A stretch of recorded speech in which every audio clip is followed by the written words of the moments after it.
knowing that emotions are okay is the first step before ever getting to, okay, what can we do with these emotions? And having that kindness tied to the emotions, like it's not like, oh, she's only kind to me when I'm happy, or she's only kind to me if I'm excited, or if I'm, doing something that's kind of like a comfortable emotion. But she was very kind to me when I was anxious. She was very kind to me when I was disappointed. She was kind to me when I was frustrated. And having that kindness across all the different emotions taught me to be kind to myself with all of those different emotions. Welcome to the Fresh Start Family Show. I'm your host, Wendy Snyder, powerful parenting educator and family life coach.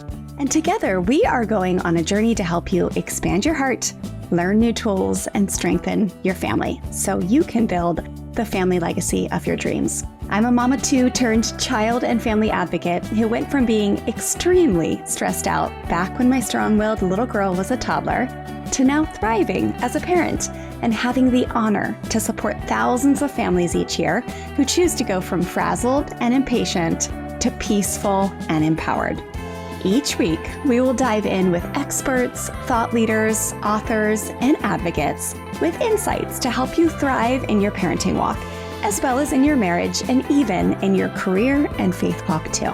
Together, sometimes alone, sometimes with my better half and co-host Terry, we'll explore the triumphs and trials we all face as parents and share practical tools to fill our hearts, minds, and souls with inspiration. Take a deep breath and get ready to be poured into with some fresh start inspiration. Let's do this.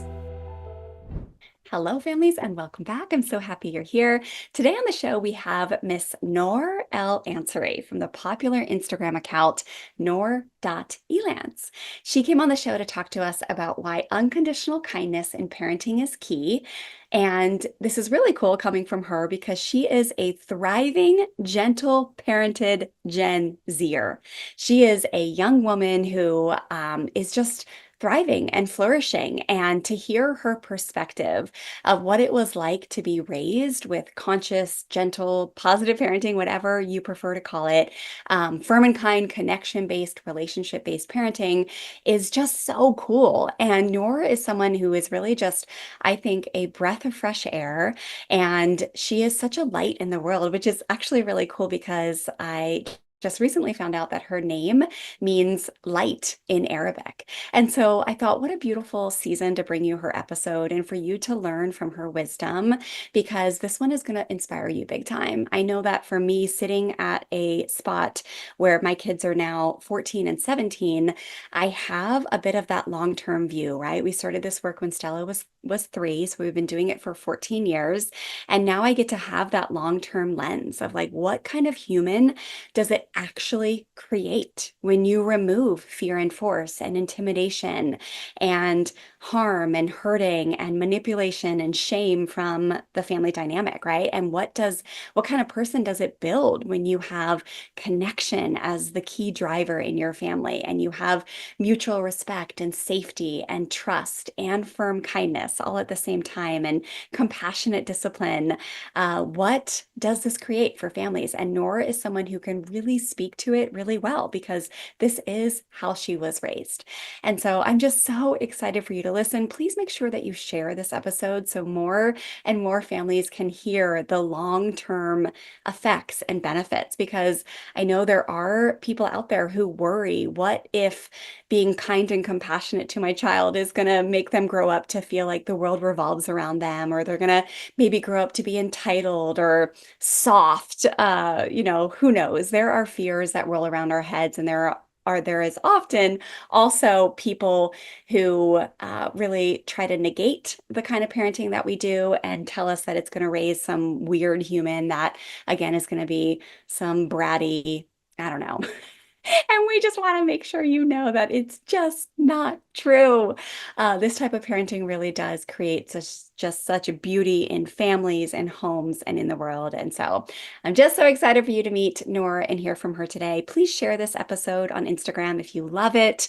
You can tag myself. I'm at Fresh Start Wendy, and also make sure you tag Noor. She's Noor period ELANS. So as you're listening, if you're like, oh, this fires me up, it's the week before Christmas. If you're looking for more light and inspiration that everything's going to be okay in the world and you are loving it, screenshot it, share it to Instagram, tag both of us, and we would love to cheer you on and just thank you for being a loyal listener. And that way you get it shared out into the ears of other families who maybe haven't heard of us or need a little encouragement, motivation, inspiration on the positive parenting front too. So without further ado, help me welcome Noor to the show and enjoy this episode. Well, hey there, listeners. Welcome to a new episode. I am so happy to be here today with Noor El-Ansary, author of the Kindness book. Welcome to the show, Noor. Thank you for having me, Wendy. I'm excited to be here. Me too. Your energy is just so fun and sweet. Oh, And thank my you. goodness, you seem to have wisdom that is like well beyond your years Oh, because that's so you're sweet. I you're pretty appreciate young, it. right, Noor? And you don't have kids Yeah. yet. No, not yet. Yep. And you are able to speak to all of the beautiful things that you do in such a wonderful way that is so impactful. So I can't wait to dig in today and glean your wisdom. But today, listeners, we are going to be talking about why unconditional kindness in parenting is key, lessons from a thriving, gentle parented Gen Zer. So we found you, Noor, when we found one of your reels. That was one of those ones that went viral where you talked about how you were parented in a way that was with kindness and in a way that aligns with what we would call gentle parenting, or here at Fresh Start Family, we call it powerful, positive parenting. Other people call it conscious parenting, but it's often very different than a lot of the other models in the world. But you talked about in this reel how you were parented in this way and that you are just now thriving as an adult.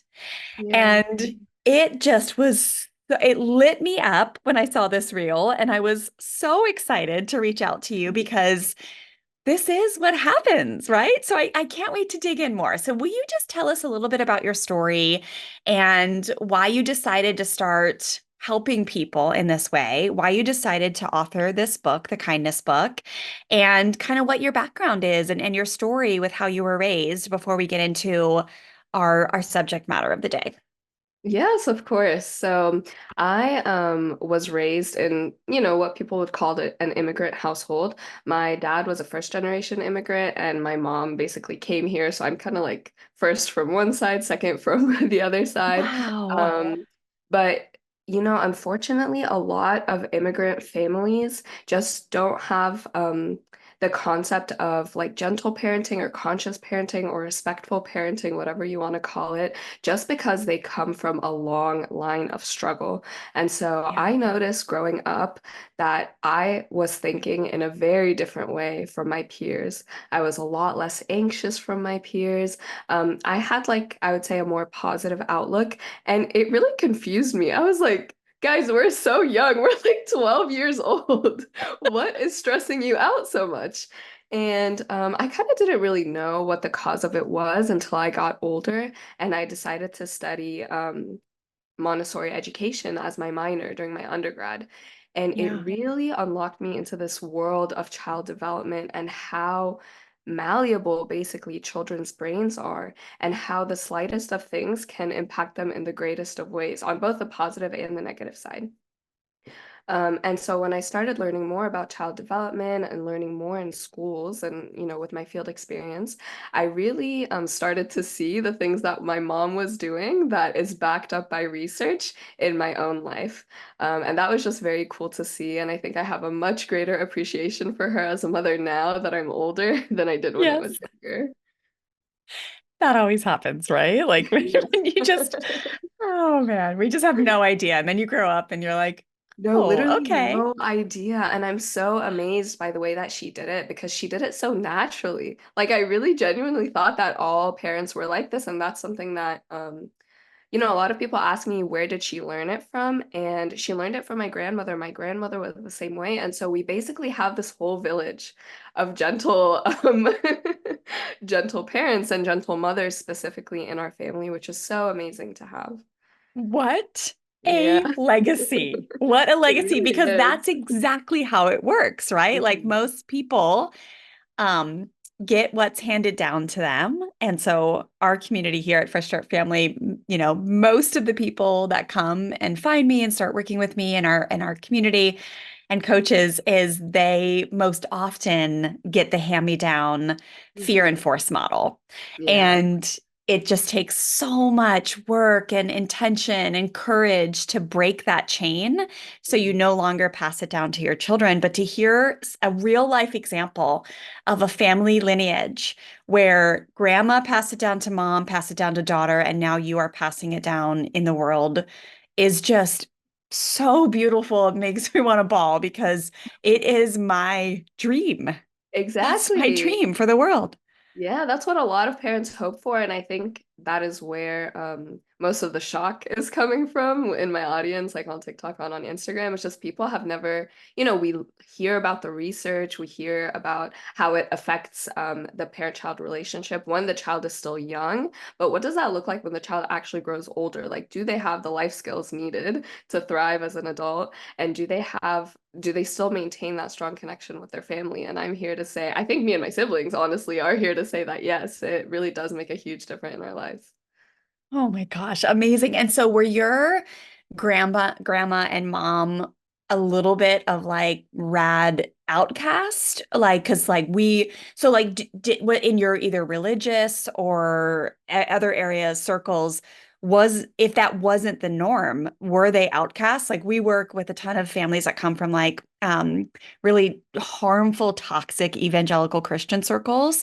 And then I have another student right now who she says it's like kind of the same in their Hindu circles. Like it's just the fear and force model is preached and taught so intensely that to be an air quotes outcast, right? And to like really stand tall and do things differently, it just takes so much courage. So, do you know anything about if your mom and grandma were outcast, or was it in your community, in their community, this was more normalized, or were they these rainbow unicorns?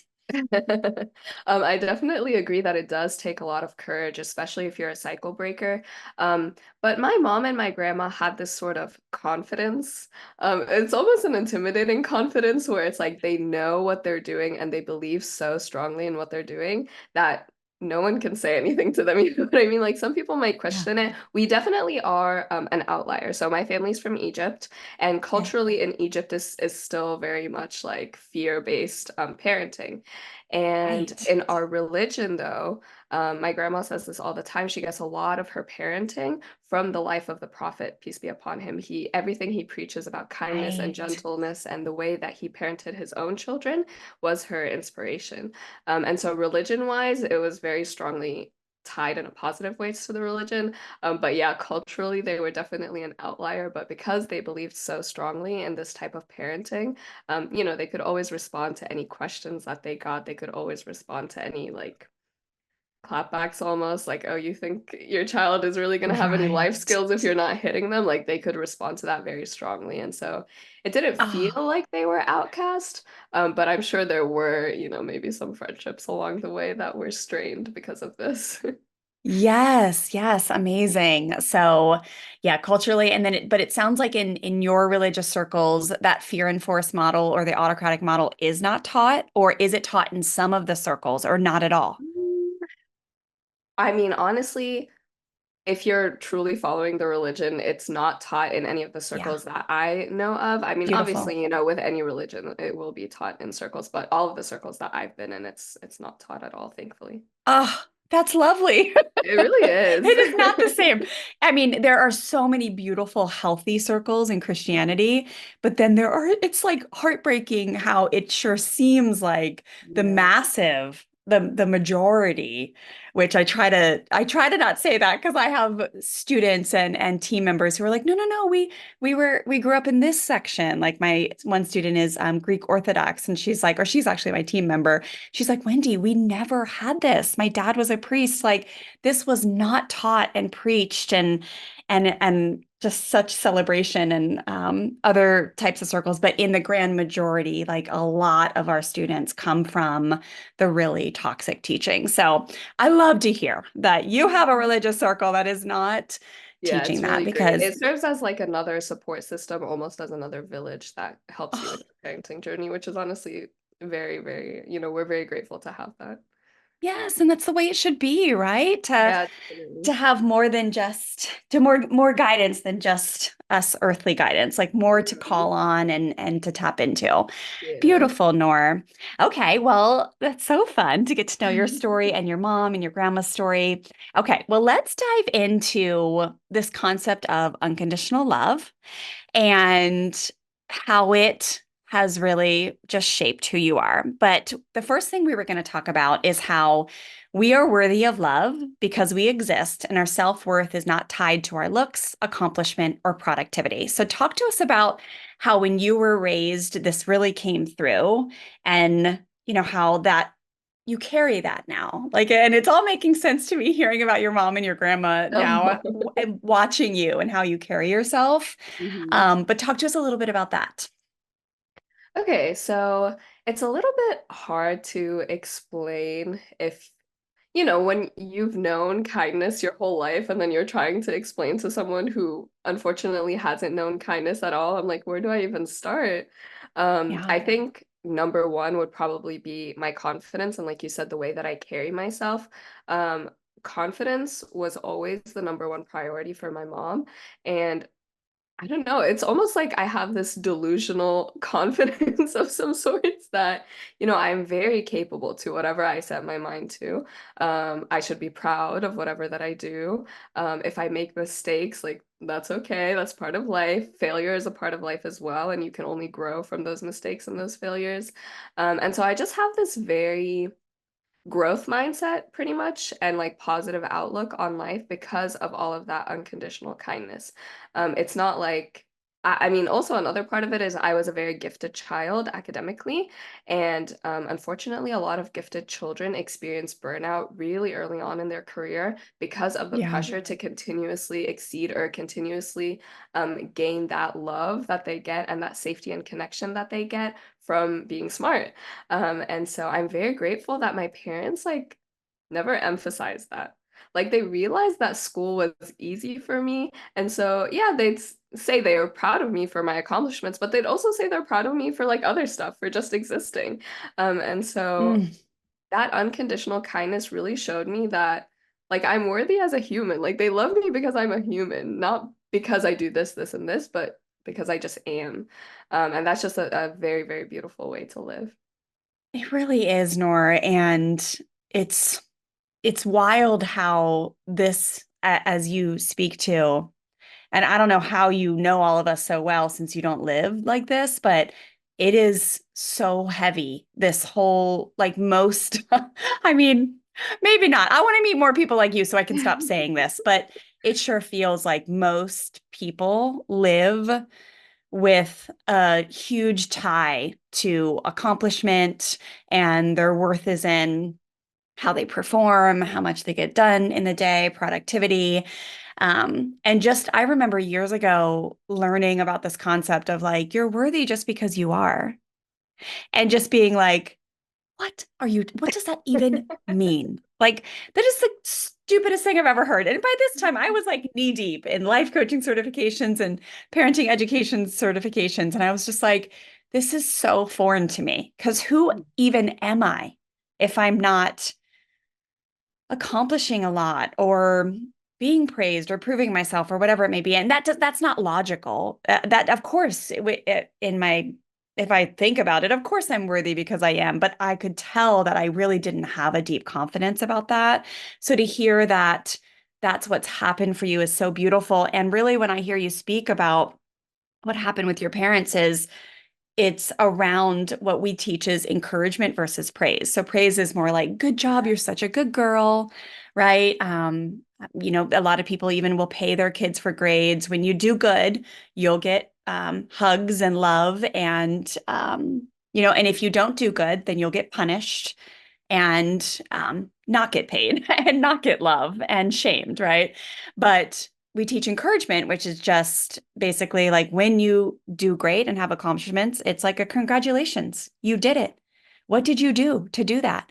Like that must have taken a lot of effort. Tell us how you did it. Share with us. How did that feel? Yeah, Um, exactly. and And I'd say that part of it was also like talking about my process and my enjoyment in that process. So a lot of the times when I would come home with straight A's, it's like, "Oh, nice, congratulations. Which was your favorite class? Who was your favorite teacher? Did you enjoy this semester? Like, dude, what did you learn? Is there something that you might continue later?" So it's really at the end of the day ends up being about me more than about my grades. And yeah, that's exactly the praise versus encouragement. Encouragement is so, so important. And, as a Montessori teacher, because I ended up getting my master's in Montessori for 3 to 6 years old. amazing. And yeah, we learn that all the time. It's like, how are you um, praising or encouraging the internal work of the child and their internal development versus just their external accomplishments? And, dude, I want to meet your mom and your grandma because they were like, oh, geez. Oh, geez. And they didn't even need anyone to teach them this. Like most of us come in and we have to have like a full 180. We have to let go of all these limiting beliefs and learn all these new strategies. And it sounds like they just had it from the beginning. So that's rad. Parents, have you grabbed my free resource called Setting Strong Limits Cheat Sheet, where I will teach you the exact 4 steps I teach inside our signature Firm and Kind Parenting Blueprint program, but just kind of the bird's eye view, so to speak, so you can peek into this process and learn more about why it works so well to influence kids, especially strong-willed ones. This free Setting Limits cheat sheet comes with a beautiful printable you can hang on your fridge or keep inside your car to help you get through all the drama and highs and lows that come with normal parenthood. And you can get a copy by either shooting me a DM on Instagram. I'm at Fresh Start Wendy with the word limits, or you can head to freshstartfamilyonline.com/limits now. And if it's easier and you're watching this on YouTube, you can click below in the pinned comment or via the show description to get easy access to this free resource. Enjoy. Yeah, it's Um, crazy how naturally it comes when you've been basically taught it your whole life. Gives me so much hope for the future. Okay, and then you mentioned it, Nora, but our second point is we deserve grace when we fall. And so this idea that mistakes are opportunities to learn, like it sounds like you really lived that out in your childhood. And your parents Yeah, probably weren't perfect, but it sounds like they had the understanding that mistakes are simply opportunities to learn, or as I always say, failure is just unfinished success, right? yes, very true. So, Um, yeah, what was that like? Yeah, so one of the things that in hindsight I really appreciate, but something that I really did not like as a child was my mom made us do a lot of things that we were objectively bad at.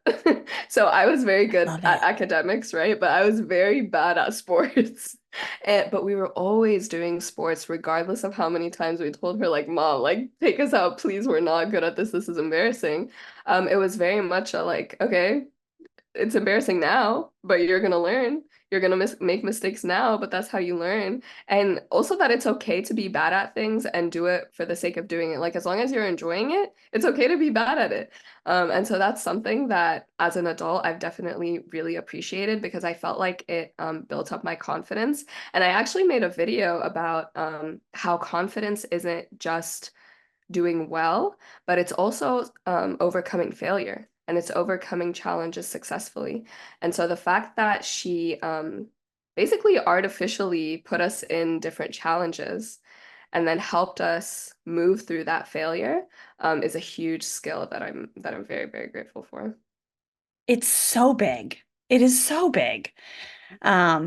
And yeah, it's like so often we think that failure means we need to give up or that we've done a bad job.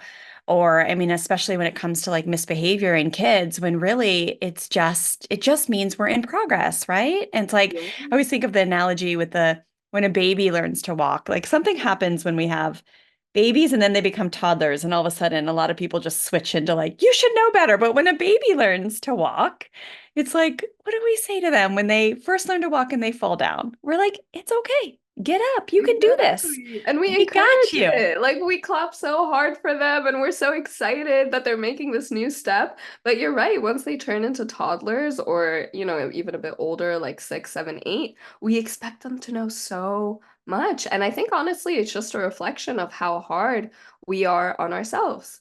Because the parents who are very hard on kids are often very, very hard on themselves. And that's why this type of work that you're doing is so transformational and so important because it's not only helping the child, but it's literally changing how the parent thinks about themselves and about their own life, which is really great. Yes, and you are the queen of riffing on that. Like so much of your incredible wisdom that I've seen is around replacing and nurturing, I should say, not nurturing, but escorting or letting the inner critic move along, right? And like ways to really tactically and realistically replace that voice with a kinder voice. Mhm. And how do you know us so well? Because when you speak to it, right? Like you say things like you know exactly what's going on in our head, but it sounds like you don't struggle with this. Has this just been watching maybe other friends or people in life like just tell you? Because the inner critic, again, for a lot of people, especially people who were raised with the autocratic model, Yeah, is gnarly. it is. I mean, imagine. I can imagine. I can't relate. I mean, Yeah. fortunate for me, but unfortunately for my audience. But you know what, Wendy? I really did not know you guys for the longest time, and I was Mm, so confused. I'm not gonna lie, I was one of those right. people that was like, what if you just like say positive things about yourself, Like, why don't you just Yeah. do that instead? I really did not understand where that inner critic was coming from until I started studying child development. And my program was an amazing Montessori program. I'm very lucky to have gone through it because it was very holistic in understanding like all the different types of things that can affect children, including trauma. Yeah. And so we studied trauma for a long time, how it literally changes the architecture of the brain. What are things that you can do, like developmentally appropriate things that you can do to kind of help the child repair that trauma? Because at the end of the day, especially when it comes to childhood trauma, it's all relational. And so if you can find Mm, ways to create a safe relationship with a child and kind of make up for all of the things, all of the unsafe relationships that they've had in their trauma, and teach them those skills to regulate and then grow up into adulthood having those skills and having, maybe a slightly less critical inner voice. That's the most important thing that you can do as a teacher. And so after studying that, I really realized how detrimental this critical inner voice is. And then after I graduated from undergrad, I lived alone for a while and it was the hardest thing I'd ever done. And I went from being this like super mm, bubbly, happy person to like literally just not knowing how to manage my life because I was working. I went immediately to grad school. I was, taking care of a myself for the lot. first Yeah. time. It was just a lot all at once. And I think I started because society always tells you like you have to be doing this, you have to be succeeding in this, you have to be doing this. And I think I let that get to me for a little bit. To Yeah. the point where I had to quit my job. Like I had to quit my job and move back with my family for a little bit because I was like, Good this for is too you, much. Noor. Good Thank for you. you. Which Yeah, it was a lot. And that's kind of when I started diving deeper into everything that I studied for children and started seeing if I could apply it to myself. oh, And it was the most life-changing thing ever. Even for me, who had already come from a kind background and a safe home. So I was like, if this impacted me, then this is like very, very important to share with others. So I started talking about it with my, immediate family and then my friends. And every time I was talking about it, they were like, oh my goodness, Noor, like this information is so important. And so I finally took the leap of faith and started my TikTok page and wrote the kindness book. And yeah, that's the rest is history. it's so good because that inner critic is destroys lives. It really And does. it's so sad because it does. Like I watch over and over again once I get to know about people's childhood and the things that were said to them and the way punishment was so rampant in their home or even if they weren't hit and harmed emotionally or hit and harmed in a physical way, they were often shamed, right? Like, what's wrong with you? What you were thinking? What were you thinking? Um, why can't you just be easier? Why are you so difficult? I've told you a million times, like these type of things. And what we know now is that like that it just becomes a second nature to like snap into that voice once we become adults. And then when we're really good at beating ourselves up, we then are really good at beating our kids up. And so it's like I can tell when parents come my way and they want to be more empathetic and compassionate and grace-filled with their kids. Usually 99% of the time, what we uncover is that they're pretty darn hard on themselves and they're carrying so much shame, which I've seen you riff so much around with like the idea of when someone wants to do better, air quotes better, I kind of hate to use the word better, when they want to act differently, when they want to behave differently and speak differently to their children, and they just feel like it's impossible. And I'll just have you riff on this. I've seen you share that it's often a huge sign that there's shame present. So talk to us about that one. Yes, so shame is one of the biggest, like core reason behind a lot of our problems. And it drives me crazy Oh, I know. how easily it's perpetuated in society. If you don't get it from your parents, you're going to get it from the beauty standards. If you don't get it from the beauty standards, you're going to get it from the toxic like hustle culture and productivity culture. If you don't get it from that, you're going to get it from somewhere else, right? Like it's so easy to internalize this shame that is just everywhere in our society. And that's why I think I focus a lot on shame in my kindness book. Like the first 8 pages of it is literally just talking about why were Mm. you taught shame and how can you get out of this cycle? Because neurologically, shame actually turns off the learning centers in your brain. It puts you in a state of fight or flight. And I think, unfortunately, parents utilize shame because one, it works really well discipline-wise, surprisingly, because when the child is scared, they will do whatever they need to do to survive. And in this case, Yeah. surviving is following the parents' orders. And so shame works very quickly and very well in terms of discipline, but it is like completely detrimental for, the inner development of the child. And not sustainable long term because I Oh, see a lot yeah. of a lot of times by the time they're teens, the second decade of life, that's when the poop really Exactly. hits the fan. So Is that's not the rebellious. saying? Exactly. And the second reason is because they genuinely think that it works. They Right. think that if you are hard on yourself, you won't want to repeat the same mistake. That somehow, if I say, like, oh, this is bad, I won't want to do it again. But with shame, you're not saying this is bad, you're saying you are bad. And that's a Yeah. very, very different neurological response between this is bad and you are bad. And saying you are bad just shuts off everything. And it is literally impossible to learn from anything if you are consistently telling a child or consistently telling yourself you are bad. And so that was kind of my entry into the kindness book because it's something that unfortunately a lot of people just don't understand yet, and it's crucial to your well-being. Yeah, and it just is such a natural, it makes so much sense why, as humans, we go to shame when so many people were raised with like the model of when you do something bad, you literally get hurt. You Mm-hmm. you now you must have pain. Mm-hmm. Like mistakes equal pain and suffering.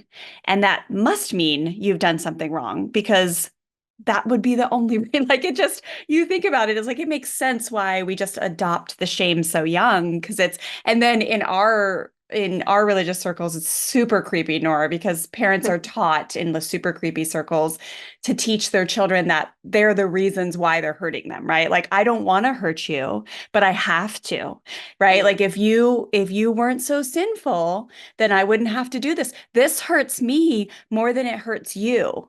And you're the reason. And it's just so sad, like what it does to create just deep shame wells in people. And so this idea that we all deserve grace when we fall is just so important. And we always say in our world that grace is sufficient for all or it's sufficient for none. It's like our children deserve the same type of grace that the rest of us do. But for some Yeah. reason, society has deemed them to be these little boogers that we can just hit and harm and talk to like they're scum of the earth. And it's like, no, where did we like, let's get back on track. Let's get back on track and go a Yeah, different so way. true.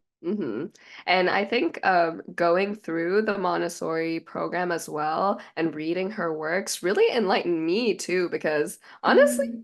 to be completely honest, I did not like children before starting this program. It was crazy. I really did think they That's were so kind of funny. these misbehaving little humans who like don't know how to listen yet. But then going through the Montessori program really, really showed me how at the end of the day, it's all about unmet needs. And if you Yep. have a little human being with an underdeveloped logical brain, prefrontal cortex, and you are not meeting their needs, like, of course they're gonna go crazy. Like, what else do you expect, even as an adult?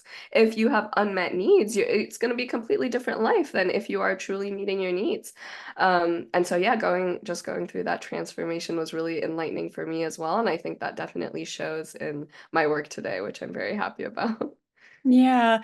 In the Montessori world, when it comes to needs, are they basically speaking to power and belonging and value and unconditional love? Are those the four? Is it like Yeah, Drager's so they based? have Yeah. those as Okay. well as needs for your internal development too, like order, repetition, um, vocabulary, and language. Like a lot of Hmm. times, we kind of just assume that the child, because they live among society, that they're going to absorb everything in society, when in reality, they have to have very specific environments for them to really thrive. And so whenever you walk into a Montessori environment, you'll see that there's a lot of order. The routine is the same every day. The materials that we work with in the classroom are in the same space every day. They are allowed to repeat whatever they need to repeat as many times as possible. We also talk about physical needs, like the need for movement, the need for activity, the need for like cross linear movement, like moving across the Oh, I midline of the love that. body. All of those different types of things that we have to integrate into our school environment so that they can really thrive. We can't just have kids sitting in the same space all day and expect them to focus. Like that's just not developmentally appropriate for kids. So meeting their physical needs, their emotional needs, their social needs, all of that stuff. I love that. I'm going to start referencing that more, those additional needs, order, repetition, vocab and language, Yeah. physical, cross-linear movement. Then I always add to experiential. Like I feel like Yeah. that is a need to like for so many strong, I specialize in helping parents with strong-willed kids. And it's Mhm. like those kids especially, they learn by doing. And it's Yes, so, and with that's their why it's so hands. They learn with important their hands. they do it. They just it's like we can tell them 17 times like put your shoes on or you're going to step on a bee. And they they're just resistant, right? And then one day they step on that darn bee and they learn, right? They learn so well. So the experiential part or just the jumping off the couch, things like that is like a lot of times just simply that experiential need for a child. But I love all those other ones that you talked about. Yeah. Okay, well, let's jump into our next point, which is how unconditional love and being raised with unconditional kindness honors our body and to take a break when needed. Because, oh my gosh, this is huge. And I love hearing you just talk about how you actually decided to stop working and move home to like center yourself for a while because that is something that I feel like is really tough for people who were raised in a different model. It's almost like we learn to ignore our body and discount our feelings and just shut ourselves down and listen more to the external world than to our internal world. So, what you just casually mentioned that you were like, I just quit my job and moved home for a little bit to take care of myself. That's like groundbreaking to me. So riff on that a little bit. I mean, I do think I'm very privileged to be able to say that. Right, right. Yeah. Financially, I was, able to still be Yeah. supported. Of course, I had a supportive family to accept me. Yeah. And, this started from a very, very young age. My mom would always tell me in Arabic, أنا مش هعمل حاجة أنا مش قادرة عليها, which means I'm not going to do anything that would overwhelm me. And Mm. hearing that from a young age kind of put in my mind that, oh, okay, as humans, our bodies have limits. And first of all, it's not sustainable to always be maxing out that limit. And second of all, I have the choice to not exceed that limit and the choice to take care of myself. And again, with the whole praise versus encouragement, when I was encouraged for being me and basically thriving in the fact that I was me, I got to choose what I wanted to do and I got to be encouraged in that space. And if I chose one day that, oh, this is kind of stressing me out, I don't want to do it anymore, then I had that option too. And yeah, I mean, once I realized that my job, my master's, being alone, all of that was overwhelming for me, I was like, okay, time to make a different choice and quit my job and move back home for a little bit to kind of, um, protect myself and protect my energy and protect my body too. Yeah, and just that, like to know that it was not foreign to you to slow down and that it didn't mean you were failing. You just needed to recenter yourself and be around unconditional. Like it's so interesting, like my emotional response to this, Oh. because like I look at my kids are 13 and 16, and to think that this is going to be their reality, like just makes me so happy because as 46 years old, like the amount of therapy and personal development work I've personally done to get out of like overgiving, overworking, like running myself into the ground with like building an organization and a helping thousands of people over the world and a podcast. And like, I just go so naturally into denying myself. And that's not like a, look how cool. It's a problem. And it's not like, it's not out of, it's not all good. It's like, yes, I'm a person who loves to help people and I love my work, but there's something really like not great at the bottom of that, right? It's almost like a proving or what I've learned in all my work, and I'm still like shedding these layers and learning to become a healthier version of myself in my fourth decade of life. But like there's a striving there, like a clawing, a desperateness that brings suffering in that I just am so excited that my children will have less of that, and then their children will have less of that the more they are given this message. And the way I see it roll out now is like my daughter, we actually just got a notice from her high school that she was at 20 absences. And I think it's an automated response, but they were like, uh-oh, you got to watch this. What's going on? And I looked at Terry and I was like, that's so odd because there hasn't been like anything crazy. It's not like we're darting off to Europe for long trips or anything. But when she doesn't feel good, or when she has cramps, or when she's just exhausted from going to concerts all weekend with daddy, or just working a ton and having a big beach volleyball tournament, there is like no problem. Like we almost have to tell her like, no, I want you to slow down. Your body comes first, your mind comes first. We will help you get caught up in chemistry, or you are safe to slow down. It is okay. And you can tell she spins out a little bit, but we're like, we're just trying our best to be like, you're safe. You got this. Number one, you take care of yourself, and then the rest will fall in place. And we try to do that with Taryn too. And it's not like I remember my parents ever teaching me grind, hustle, prove your worth by killing yourself and getting straight A's and all the things. I just somehow became this person that just overextends and it really has a tough time slowing down. And so, like, my current season is all about how do I slow down and feel safe? How do I do less and feel safe? And just to hear Yeah. that that has come a little bit more naturally to you is so beautiful, Nor. So the holidays are upon us, and it is that magical time of year when we gather with family, embrace festive traditions, and celebrate togetherness. But let's face it, this season also brings its fair share of challenges, busy schedules, heightened expectations, and those moments when your kids test every ounce of your patience. If you are ready to trade yelling, bribing, and constant battles for a holiday season filled with more connection and calm, the Firm and Kind Parenting Blueprint is here to help. This step-by-step mini course teaches you how to set strong limits that work for everyone, follow through with firm kindness, no drama required, and how to handle conflicts with confidence, creating a more peaceful family dynamic. For just $27, this gift to yourself is packed with value and takes just 1 hour to complete. Give yourself and your family the tools to tackle holiday stress with grace and connection. Just head to freshstartfamilyonline.com/firm and kind to start today. Thank you. Yeah, I mean, I definitely consider it as a huge blessing, especially in this type of society where, like you said, you're kind of rewarded for ignoring your Yeah, body and doing the most and grinding yourself to the ground. But having that message growing, and I mean, you know how painful it was to live that type of life. And yeah, to know that your kids don't have to go through that same pain is a huge gift.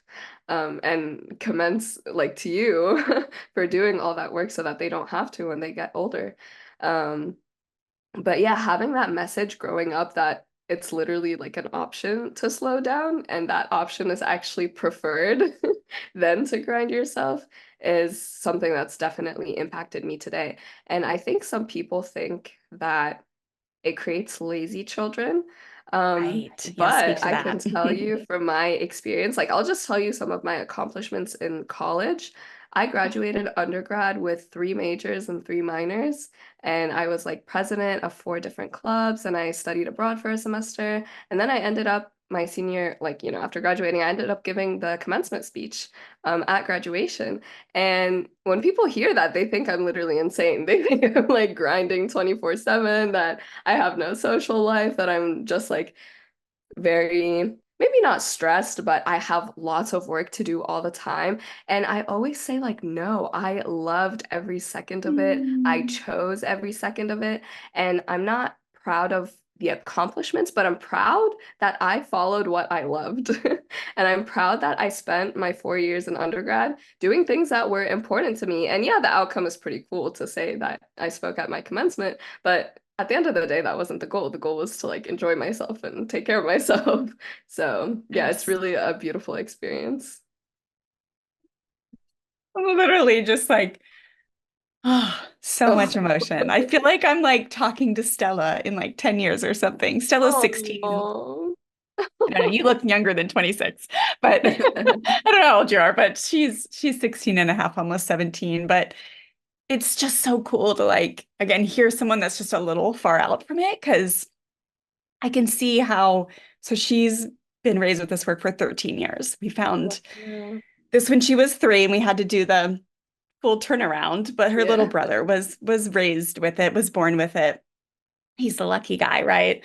But I can just see the way she operates in the world is like she's this the sponge for all of this, right? And so I can just imagine that that's going to be her college experience is like to find the joy in the journey, not the accomplishment, is Yeah. like one of the biggest life skills you can ever teach your kids. And as a Mhm. high level beach volleyball player, high level drummer, high with her academics, like all the things, it's just so easy to fall into the wrong Yeah. understanding of where your worth is. So this has inspired me so much to just continue to do my best to teach her and also to model, right? It's like we all know that if we're not healthy, then they won't be healthy. And so I still have a lot of work to do in this area. And to hear that beautiful phrase that your mom would say that seemed to be rooted in her boundaries, right? Is that Mhm. what I heard from it? Is that Yeah, she's not going to do anything that overwhelms me? Was that the statement? exactly. Hmm. And so it wasn't like, hey, Noor, don't do anything that doesn't overwhelm you. She just kept saying, look, I am not going to Yes, do I. Watch me, exactly. watch me, watch me. And that's how it really soaked in. Hmm. Yeah, and Beautiful. they always say, kids do what you do, not what you say. And so my mom was definitely a great model, especially for that slowing down aspect of life and really taking care of our bodies and our health. So rad. All right, Nora, our last point is it's okay to feel sad, angry, Hmm. frustrated, and disappointed because we have the tools to work through those emotions. So, riff about emotional literacy and what it was like to be raised with unconditional kindness and love and how it affected your emotional literacy. Yeah, so I think a lot of parents think that they kind of have to sit their child down and say, like, okay, if you feel sad, this is what you do to not feel sad. If you feel angry, this is what you do to get through that anger. But for me, again, it was really just a model experience. My mom would say, like, feel your emotions aadi, and aadi in Arabic means normally, like without any hesitation. So feel your emotions without any hesitation, express your emotions without any hesitation. And knowing that emotions are okay is the first step before ever getting to, okay, what can we do with these emotions? And having that kindness tied to the emotions, like it's not like, oh, she's only kind to me when I'm happy, or she's only kind to me if I'm excited, or if I'm, doing something that's kind of like a comfortable emotion. But she was very kind to me when I was anxious. She was very kind to me when I was disappointed. She was kind to me when I was frustrated. And having that kindness across all the different emotions taught me to be kind to myself with all of those different emotions. I think a lot of people categorize emotions as good and bad, when in reality, it's comfortable and uncomfortable. Neither are, better or worse, but they're really just different types of emotions that need different tools to regulate them.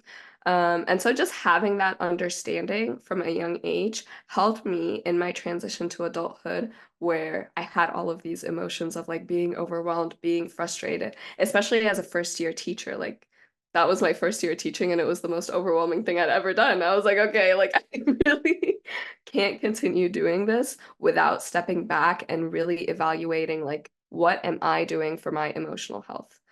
Um, and yeah, having all of that modeling when I was younger and all that language when I was younger really empowered me to take that step back and examine my emotions as I got older. And now, I went back to teaching. I came back to live alone, and I'm thriving now again. So it's really a blessing to have that emotional understanding from a young age too. Oh my gosh, yeah, it really is. I love your mom's phrases. Just normally, just be normal. Yeah, exactly.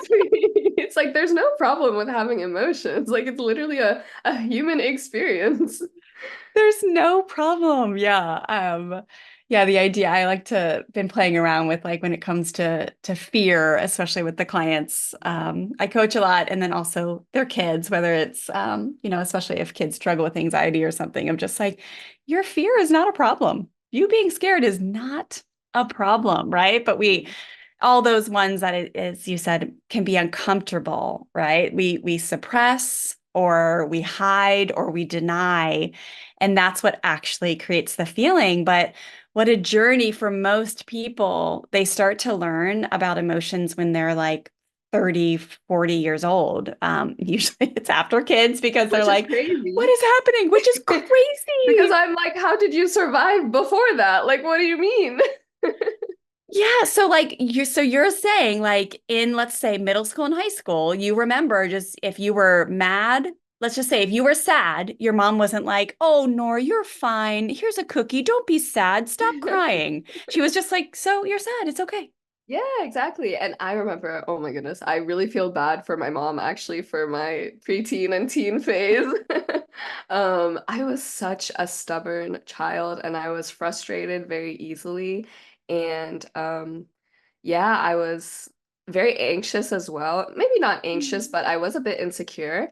And yeah, all of those emotions she handled with like, okay, yeah, you're feeling that. Okay, that's fine. And then she would give me some other phrases that kind of got became ingrained in my head. One of the phrases which I found really funny is if I didn't really like how I looked that day, or I just didn't like the outfit I was wearing, and I told her, she'd be like, "It's fine, it's not your wedding day." And I think a lot of parents say, like, no, you're beautiful, like you're so amazing, like you look great in that outfit. What do you mean? And that's not genuine to the child's experience. That's not letting them know that yeah, it's okay to feel ugly sometimes. Like it's not that deep. You don't have Dude, to feel beautiful all the time. So, yeah. I'm obsessed with your family. I can just remember saying to Stella the other day, I think she was like, I don't even remember, but I just know it's been recently that she's like, oh, I look, mwah. And I was like, Yeah, oh my especially gosh, what are that you talking teenager about? You look phase. beautiful. You look beautiful. I just remember saying something like that. But what a Mhm. fantastic way to respond. Just like, it's okay. And it's not your wedding day. Yeah, I'm going to exactly. start using that. And I'm going to see if they're like, what? I'm going to be like, yeah, I learned it from Noor. You should That's follow so her because funny. she's amazing.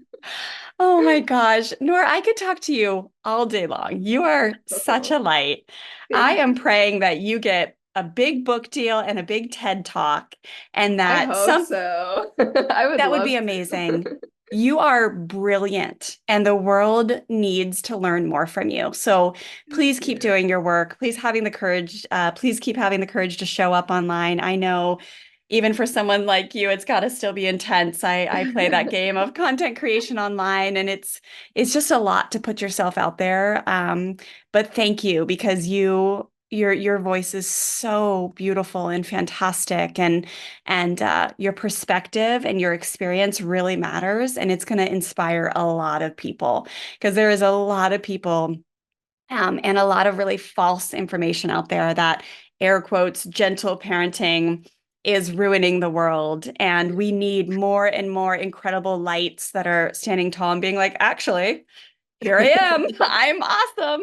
And Yeah. I'm thriving. And I have a beautiful inner cheerleader. And I am happy and healthy. And I have firm limits and strong boundaries. And I stick up for myself. And I'm kind to people. And I process emotions in a healthy way. Look at me. So Yeah, thank you. exactly. I really appreciate it. Thank you. It's so wonderful to always see the comments of the parents saying like, you really are showing me that it's worth it, that all of this hard work is going to pay off. And I can't wait to see it in my own children, which is so encouraging to hear, right? Because especially online, like you'd never think that you can reach this many people, but it's really a wonderful and empowering experience. And I'm so lucky to be able to share this with everyone. Amazing. Well, let's finish off this episode by letting listeners know where they can come find you and purchase your ebook and where's the best place to get in touch with you. Of course. So I mostly post on TikTok under the username Noor Ellens. That's Noor Elanss. And then same name on Instagram. And in my bio, there's a little link that points to my book. And I have two books out actually right now. The first one is the Nice. kindness book, which I always recommend as a first step. It literally gives you 56 phrases to switch out your inner voice because a lot of the problem is that you just do not have the language. You literally do not know how to Mm. be kind to yourself because you've never been shown that kindness. And so I manually write it out for you. I'm doing the work for you so that you can practice it. And my second book, which is kind of a step two to the kindness book, is the Mindfulness Boot Camp. And it's a 30-day program that helps you use that new inner voice to then build more emotional regulation and literacy. So yeah, you can find both of those on my social medias, and my DMs are always open. I love reaching out with people, and it's just a wonderful experience to be able to share this life with everyone. Oh, I love it. Yeah, go download those resources, families, because Noor's legit. And yeah, I mean, we didn't even get a chance to riff on like the replacement for, the inner critic doesn't have to be, or it won't work if it's like this. If I'm like, I feel ugly today. No, you are beautiful self. Mhm. Look at how gorgeous you look. Like, no, it can actually be kind, which is just Exactly. different than air quotes positive, so to speak, or whatever. And I know you probably just go totally into that in Yeah. both. So, like to really have the language with the replacements of just more of like a neutral, loving, compassionate, you're not alone, as like for a lot of people, it's a remothering voice, right? Like Yeah. it's that it's that what we never had. And so you Exactly. get to give yourself the gift of that, but to have scripts is something I think our audience will really connect with. So Mhm. that's beautiful. Well, thank you, Nora, for being here. And we just appreciate you and are so inspired. So Of thanks again. course. Thank you for having me. It was really great talking to you. Hooray! You made it to the end of a Fresh Start Family Show episode. Thank you so much for being here. If you have a quick second, make sure you hit subscribe to our show so you can be updated when our new episodes drop. I will see you back soon for the next episode.